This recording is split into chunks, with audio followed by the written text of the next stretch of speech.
So, in this video it goes over Matt Walsh talking about a very specific incident regarding ESPN and sports talk people, and how one of them was kind of canceled because of some prehistoric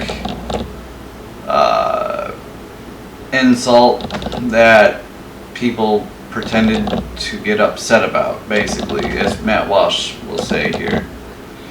I mean, you have to be so, obsessively invested in outrage culture, social justice warrior bullshit to get upset over what we're about to go over.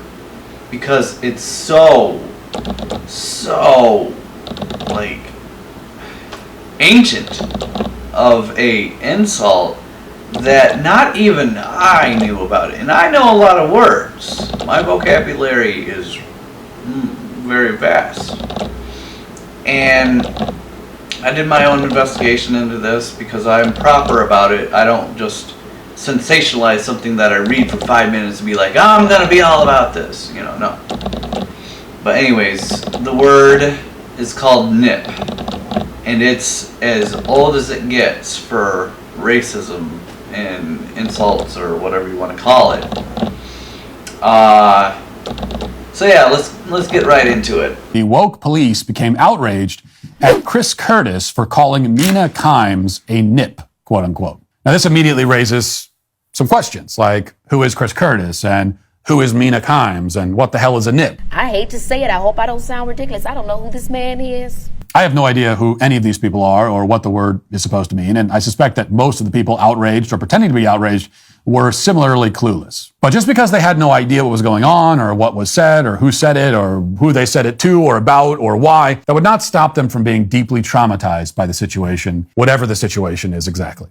So let's try to sort through this. Earlier this week, a sports talk radio host on WEEI in Boston jokingly called Mina Kimes, who is apparently an ESPN sports analyst, he said that she's one of his favorite nips. All right, I'll stop it right there real quick to interject with this very obvious outcome here.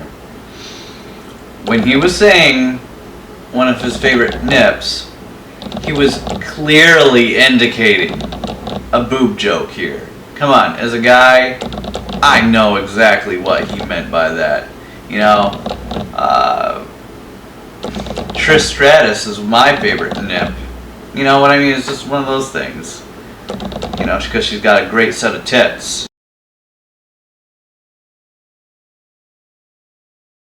You know, it was clearly a boob joke.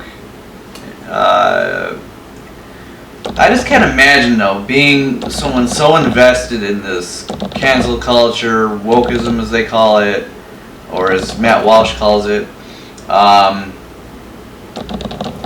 outrage culture, selective outrage, whatever you want to call it, to where you will actually go out of your way to go on Google and search up nip and try to find anything, archaic or otherwise, meaning old, ancient, history, and try to find anything negative about the word used, and then have a meltdown over it, and pretend to care about it, and make this huge fucking ordeal out of it.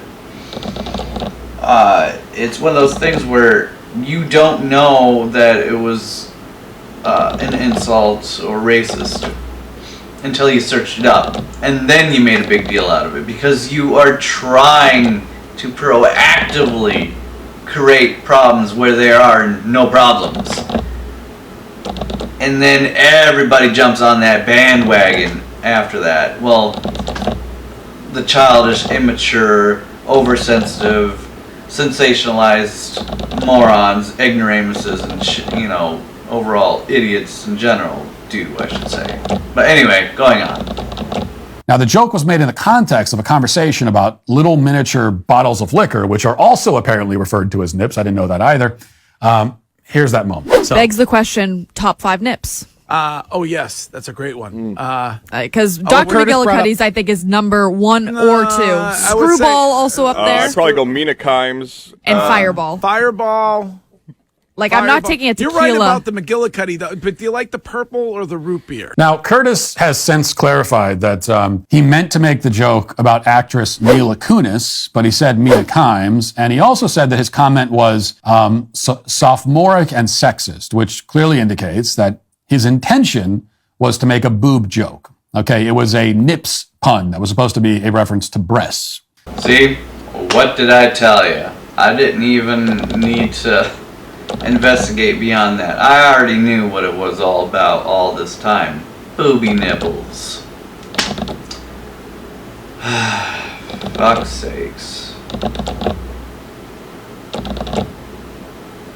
Honestly, I'm just gonna end it there because quite frankly, that's all that needs to be said here.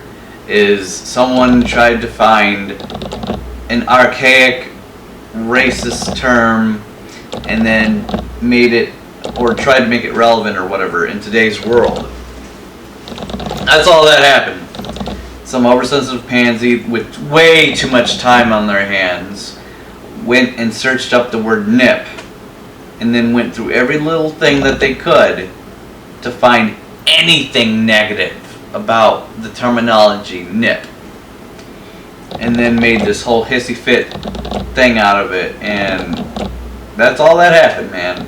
And that's just another showing of how pussified these people are and how these social justice warriors have way too much time in this, in general really, but care way too much about making problems where there are no problems.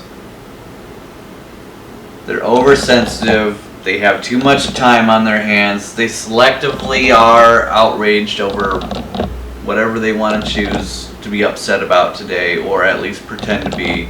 And they don't do it for any other reason, just to be a pussy wimp bitch, really. I mean, other than being retarded, I guess. But these people have no lives, and they're insignificant, and they know it. And that's why they try to make big deals where there are no big deals to be made of.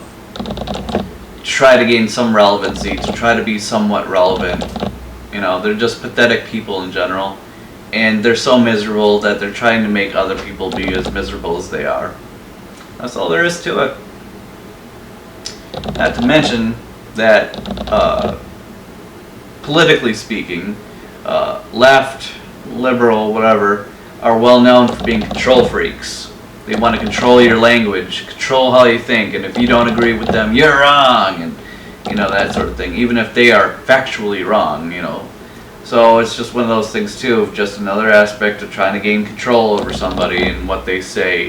You know, he calls them the thought police or whatever, but it's just group thing, you know. Fucking A. Until next time. Mina Kimes isn't even Japanese. She's Korean. So we're left with two possibilities here. Okay, two possibilities. Either this radio host intentionally decided to commit career suicide by knowingly using an archaic anti-Japanese slur last uttered in 1945 during the Battle of Iwo Jima in reference to a Korean sports reporter, or he was just trying to make a dumb boob joke.